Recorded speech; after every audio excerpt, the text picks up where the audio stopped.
have a actual talk on Chandrayaan-3, and this is going to be delivered by Dr. Seetha here. Dr. Seetha has a long association with IIA running since her PhD times, right? So she's now an emeritus scientist as an honorary member of the Raman Research Institute near Maitri Circle in Bangalore. And she superannuated as an outstanding scientist from the UR Rao Satellite Center in 2019 in ISRO after serving there for 39 years. And she was earlier the director of the Space Science Program Office at ISRO as well. And therefore, all of these missions you're talking about is something she has played a very, very key role in. And she was responsible for the coordination of all space science activities in ISRO, which includes Chandrayaans, the Mangalyans, and upcoming events, AstroSat, and right. So she got a PhD in physics in Bangalore from IISc on white dwarf pulsators. And I think Dr. Kapoor had mentioned a little bit about white dwarfs to you before, so you know what they are. And her main research area is studying how some objects vary in brightness as you go along with time. And these could be binary star systems emitting in X-ray or optical. But mainly, and that's what she's been studying about, including individual white dwarfs. And in fact, her PhD data partly came from the Cavour Observatory of IIA as well. So since then, she's been associated with us. But the last few years, her main contribution has been to development of space science instrumentation for Indian satellite missions. She's also the principal investigator of AstroSat, which you might know about. AstroSat was launched 7.5 years ago by ISRO as the first dedicated astronomy mission by India. And one of the 5 payloads was made in our campus in Hoskote, a life-size one of which is there downstairs. I think most of you have seen it earlier in your visits. And that's another connection we have with her as well. And now, of course, she has more connections with upcoming missions and so on and so forth. She's received several awards, including the C.V. Raman Young Scientist Award in 2003, the Best Woman Scientist Award in 2012 from the ASI, the member of the Team Excellence Award for AstroSat Mission in 2015, and part of the ASI Zubin Kimbawai Award for Team AstroSat for 2021, and also the Distinguished Alumni Award from the Hindu College Delhi, where she did her BSc from. Therefore, Dr. Seetha will now tell us about Chandrayaan-3. Please.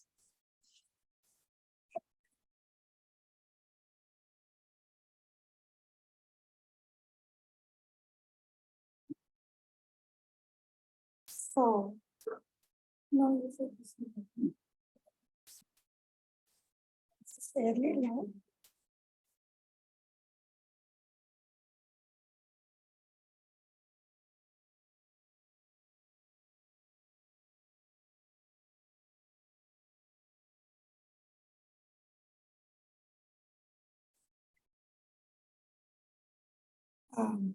So good evening to all of you. I hope you have a wonderful time today evening with all the singing. But before the singing, some serious talk. So today, but it will not be very serious. I'll make it very, very general because there's a mixed audience. And I hope you find it interesting.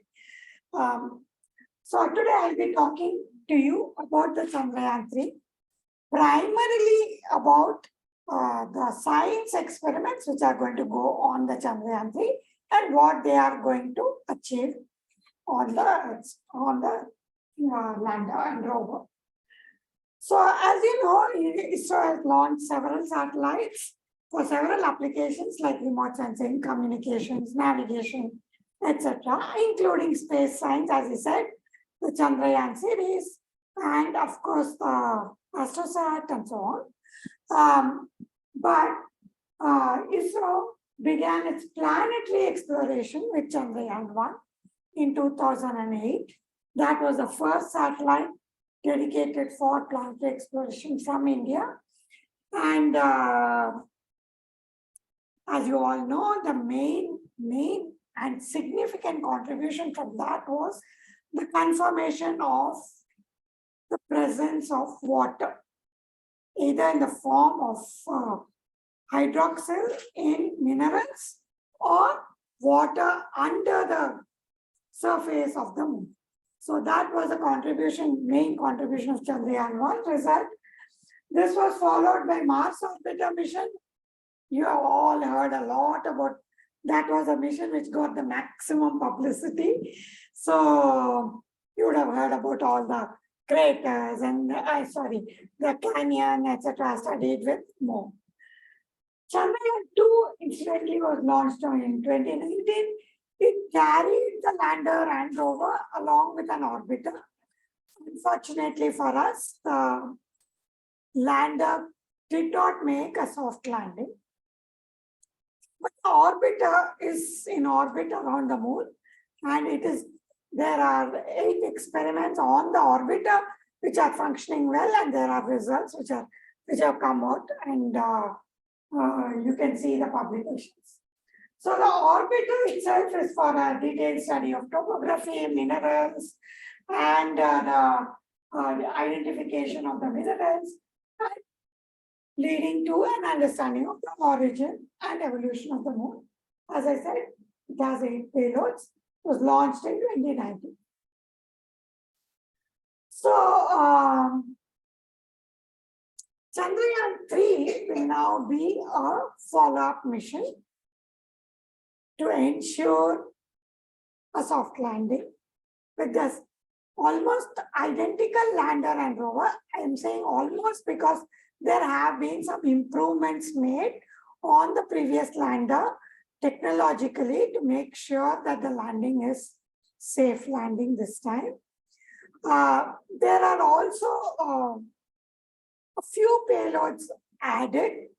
So that's an addition on the, when I say payloads, it's actually the science experiments which will be on the lander or the Chandrayaan-3 craft itself. Yeah.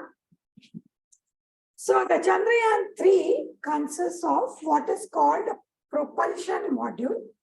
They don't call this a spacecraft simply because this is not going to live for very long. After the functions for the, the lander and rover is done, it will live for a few more months, and after that, it might end its mission. So it's really not called a standard spacecraft. It is called a propulsion module, and it will carry the lander, and it will carry the rover. The rover is inside the lander while it is launched. So the lander plus rover is what we call it. The propulsion module, the lander itself is again titled Vikram, after Vikram Sarabhai, the founder of the space endeavors for this nation. He was the one, even before ISRO was formed, he was the one who initiated actually the whole space program, and he convinced both powers, political leaders at that time, that indeed we have to get into space, even though it was felt that in the early 60s itself, because that time it was felt that, okay, the Western countries are doing this, but why should India do this? And so he convinced them with a program called SITE, which was for education. So he said that we can use satellites for solving some of the societal problems of India. That's how it started. And that's how the remote sensing and communication satellites always will have a priority in India. So it is called Vikram, and rover is called Pragyan. Pragyan is Hindi for wisdom, which we didn't envisage, which we don't know, etc. So that's how they are named. Okay, so the Chandrayaan-3 itself, with the propulsion module, the lander and the rover, is going to have a mass of 3,900 kg. The propulsion module itself is 2,148 kg, and the lander module along with the rover is 1,752 kg, slightly more massive than the earlier one on Chandrayaan-2. The rover is 26 kg, almost identical. This will be launched by GSLV Mark III launch vehicle. The landing site is going to be south, as much south as possible, and All this is there on the ISRO website, so you don't have to take any photos. So, it will be at about 69 degrees south, as far south as we can go. At the same time, try to maintain communication, because if you go near the pole, we may not be able to maintain communication. We're going near 70 degrees. So this is the prime side. If there are any issues, anything, there are fallback options. So note this and see whether we are landing here or we are landing at an alternate side, etc. Because there will be photographs. Final for all this is decided based on what photographs we have, especially from Chandrayaan-2, which has a high resolution camera, which has about 0.28 meter resolution. So with that, we have mapped where the landing site should be. However, the lander itself will have cameras. And when we go further to the landing site, if we see any obstructions at the landing site, we might shift the landing site this way. So be prepared for surprises also. So, and this is on the near side, so it's 32 degrees in the east. Near side of the moon. So the integrated system looks something like this. This is the propulsion module, this cuboid and this cylinder-like thing with the interface module here. And that interface module mates with the lander module. You can see the part here which mates with this. And this is a lander which also carries a rover inside. So this part is the propulsion module. This is the interface. Okay, so the propulsion module itself, as I said, is primarily to carry after the launch. The launch is done by the GSLV. This will be like a spacecraft. It will get deployed into a transfer orbit. And just like we do other missions, there will be some earthbound maneuvers which will be done to raise the orbit. And that part will be done by this propulsion module. You can see there is an engine here and there is a solar panel. So the solar panel will be used to power the whole thing, to carry the whole integrated module till the moon. And when it reaches the moon, it will go into an orbit of the moon at 100 kilometers orbit. There it will detach the lander module, and the propulsion module will continue in a 100 kilometer orbit, like an orbiter. But the lander will come from 100 kilometer down to 30 kilometer, just like in the last one. And then it will start the landing process once it's established in that orbit. And it will gradually come to 8 kilometers. And then based on various inputs from various sensors, etc., whether the velocity has reached correctly, and so, etc., and so on, the final landing will happen. And so this is like a service module to carry it till there. Okay. So now coming to the lander. The lander itself has several sensors, as I said. There are sensors to monitor horizontal velocity, vertical velocity, altitude, etc. Apart from that, there are some payloads. So there is this Langmuir probe payload, which is called LP. Ramba, which consists of two payloads. One part of it is in the orbiter, which is already functioning. But this is a Langmuir probe, which will function close to the surface of the moon. Then there is a chaste payload, which, about all of which I will tell you. And then there are all these other things which are reaction wheels, then cameras, etc. and so on. The lander itself looked like from another direction. This is another voltimeter, this is a velocity meter, and the sensors are star sensors are there. Again, this has 4 engines, 2 of them will be used at a time, 4 will be used at the initial phases.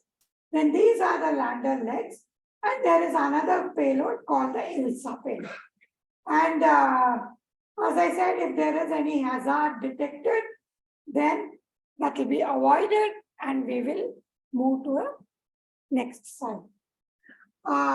There is also a payload called a lunar reflectometer array, which is actually provided by NASA. It's a passive payload, which will be used for actually ranging in future after the life. And okay, I'll come back to this. So the payloads of the Vikram lander. The first one I'll tell you about is Chandra's surface thermophysical experiment called CHASTE for short. This payload is meant for measuring the surface temperature of the moon where it will be deployed. And it is aimed that it will go a little bit inside the surface also, penetrate a little bit. And it will also see whether the thermal conductivity is the same on the surface and below the surface. Now, to give a briefing for the others who are not very, what is thermal conductivity, if you ask? Suppose you take an iron rod and you heat the iron rod. And if you're holding the iron rod on the other end, you're going to get hurt because it's going, even the other end is going to get hot. Why is that? Because metals are very, very good conductors. So even though the heat is on the other end, it will quickly conduct the heat to the other. And then your hands will get hot. But on the surface of the moon, there is something called regolith, what we call the top surface soil of the moon. It's termed as regolith. It has particles from the lunar rock which is worn away and which has formed the soil. And these particles can be anywhere between 0.5 meter diameter or even 0.8 meter diameter to very, very fine dust, which fine dust of 20 micron. A hair is typically of the oil, single strand of hair is typically, those who have rough hair, it is 100 micron. Those who have soft hair is of the order of 50 microns or so. So it's half the diameter of that. That kind of dust is available on the moon's surface. So the whole thing together is called moon's regolith. And it is around few meters deep. Okay. So this regolith is, from what has been studied with the Apollo spacecraft, is very, very low conductivity. It's much lower than what we have seen on Earth. On Earth, dry soil has the least conductivity. And water being a good conductor, as things get, as moisture is there, then it will become a better and better conductor. Okay. So even dry soil is of the order of, say, what we call watts. We measure this conductivity in terms of watts per meter per Kelvin. So it is of the order of only 0.0, 0.2 or so. Whereas on the moon, it is of the order of 0.07, much lesser. So what happens is this, what can it cause? One thing which people anticipate is in craters, for example, where sunlight is shining on one side of the crater and the other side is dark, you can see major differences in temperature. See, when you go out on a sunny day, you would have seen that it's very hot. Let me go and stand under a tree.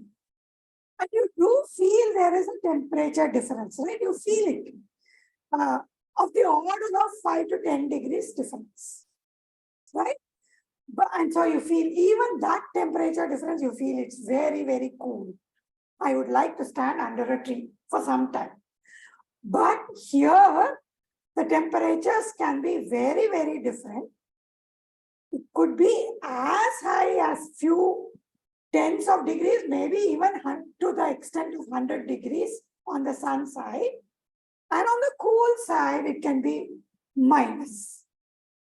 So, because the conductivity is not there, there is no transfer of heat from one side to another. So these are, why am I saying all this? Is because these are going to be challenges. You have seen that you have been reading about the Artemis program and so on. The scientists and technology people want to set up a settlement on the moon, etc. So these are some of the features all of you will have to remember as challenges when people want to set up things there.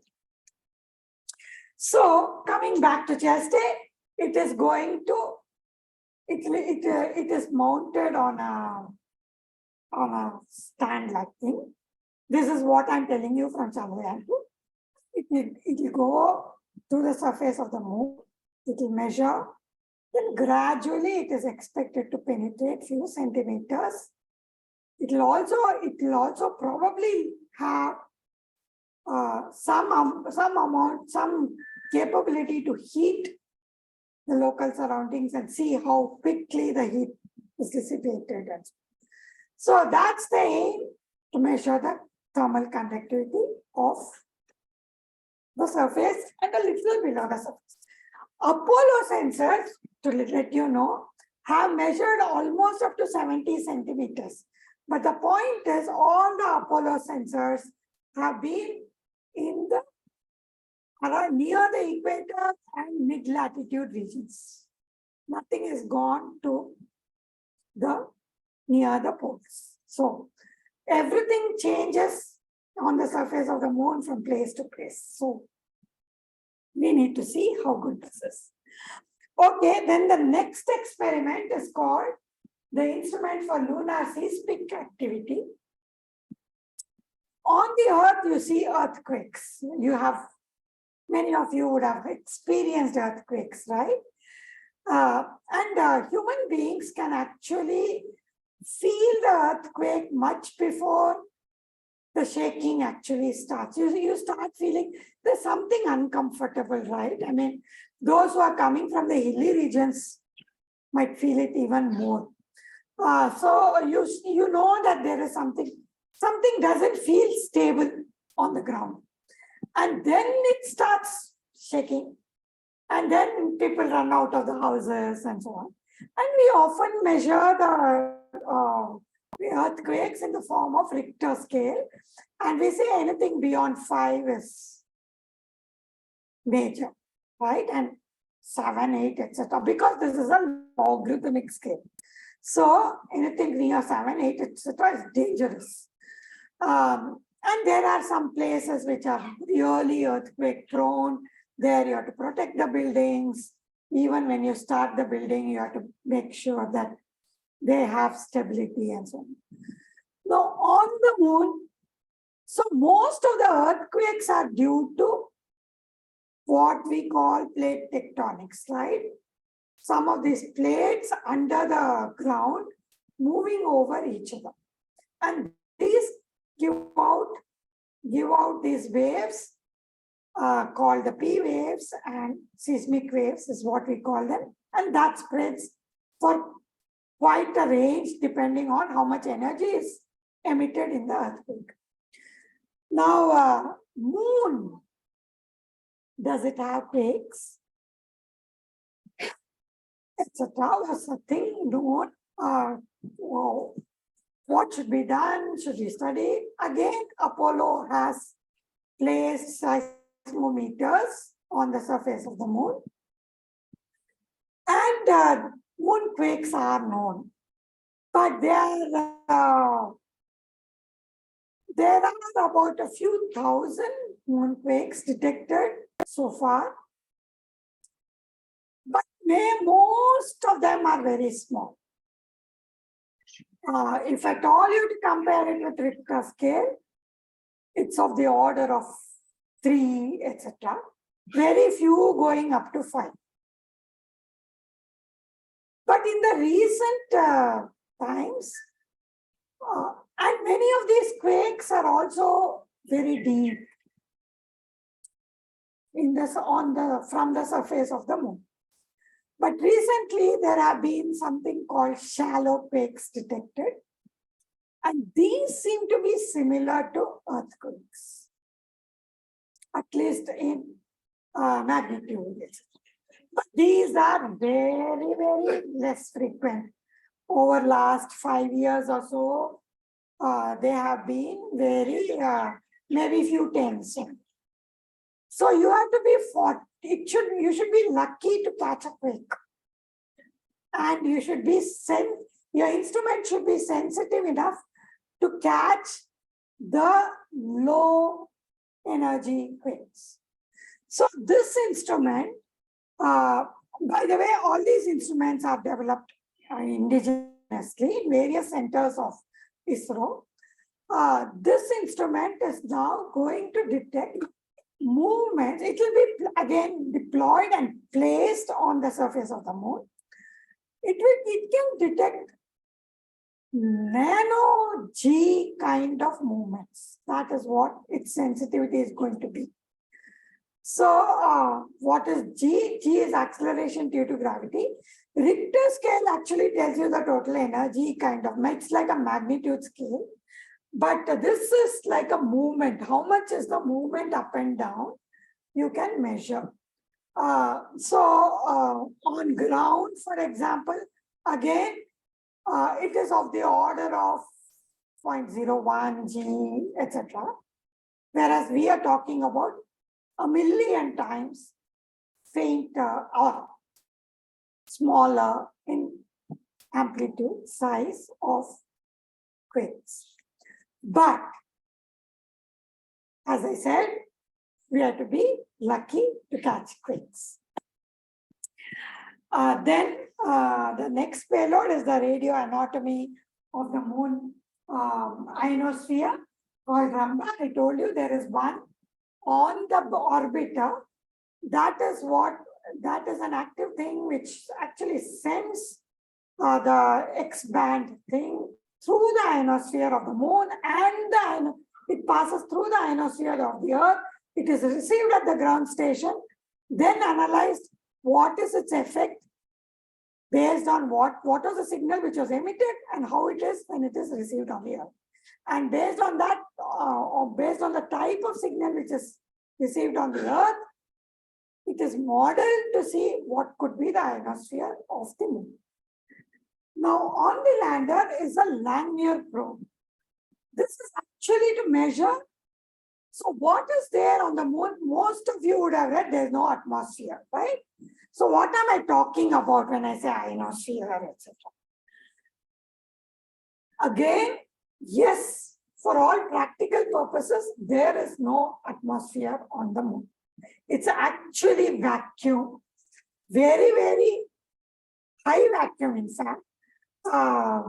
What we call hard vacuum of the order much lesser than even 10 to the power minus 6 torr or millimeter of high mercury. On the surface of the Earth, it is 760 millimeter of mercury. There it is much lesser than 10 to the power minus 6. In fact, it's to the tune of 10 to the power minus 10 or so. But so it's not termed as atmosphere. Scientifically, it is termed as exosphere. Just like the very, very, very outer layers of the Earth, it is as low density as that. So you can see only, you can sense only about 100 to few thousand particles per cubic centimeter, compared to billions of particles per cubic centimeter on the surface of the Earth. So the phenomenon which occurs there is very different. In the atmosphere, for example, there is so much density that these particles are colliding with each other and so on. So temperature gets transferred, etc., etc. All that happens. There, essentially, so few molecules. If you go, it will bounce almost as if there is nothing to stop it. It will only bounce because it is again attracted by the gravity of the moon if it is heavy enough. If it is light like hydrogen, it will escape. And that is why you already have a thin exosphere. So, and much of this is ionized because of UV radiation coming from the sun, protons coming from the solar wind, and so on. So, what we are going to measure with this Lanier probe is how much electrons, total electron content on the moon surface. So, how many electrons are there per cubic centimeter? And how does it compare? So, this will be a ball which will be again deployed, and it will be given a voltage, and depending on the current which we receive, this will be stored and this will be telemetered. And then, as I said, the final one is a laser retroreflector array. It's a small mirror which will be used to reflect the laser signals which will go from Earth or even from any spacecraft, and the time taken and how the signal comes back, and also the magnitude which comes back. That will all be measured from the source, along with the source, and they'll find out whether there is any difference in the distance as time passes by. This is called ranging, laser ranging it is called. So, you would have all heard that the moon is moving away from the Earth, and this is due to various orbital parameters of both the Earth and the moon. But how much does it happen? At various places, how does it differ, etc. So almost on every satellite and also on what goes on to the surface of the moon, there are these reflector arrays being placed. Now, all these experiments are going to be operated with solar power, and they are going to be operated for a limited amount of time. Okay, so next and now coming to the rover. See, once the lander lands, initially there will be checks of the power, because power generated, stability, etc., done. Then the experiments will be switched on. And there is something like a ramp. I showed you in the previous figure itself, there was a pink thing which on one side of the lander. That is to show that that is a ramp. So the ramp will be deployed. Sorry. The ramp will be deployed, and the rover will, which is engaged there inside the lander, will be again deployed, and it will roll past the ramp and it will be deployed on the surface.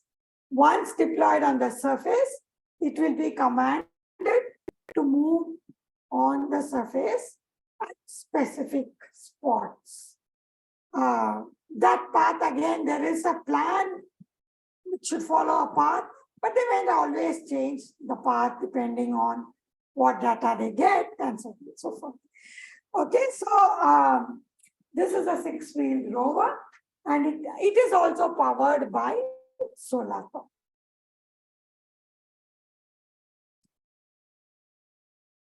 So this is how it looks when it is deployed, because the solar panel is also folded.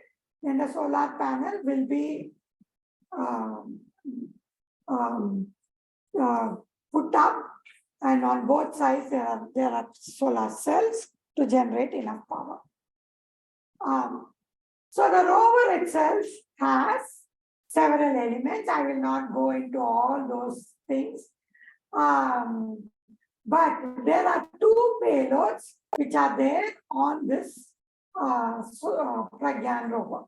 One is called the laser-induced breakdown spectroscope, called LIBS, and the other is called alpha particle X-ray spectrometer. Both these are meant to measure the elemental abundance or elemental properties of wherever it goes. So the rover will move, stop, and then these 2 experiments will make measurements there on the surface. So how does it work? The LIBS will actually send a pulsed laser, and that will what we call ablate the surface. Ablate meaning it will vaporize. That laser will vaporize some constituents of that, and that vapor will emit a spectrum, and that spectrum will be measured by the instrument which is there along with the laser. So it has some 3 units, and that spectrum will be measured, and it will be transmitted to the ground, and it will be analyzed on the ground.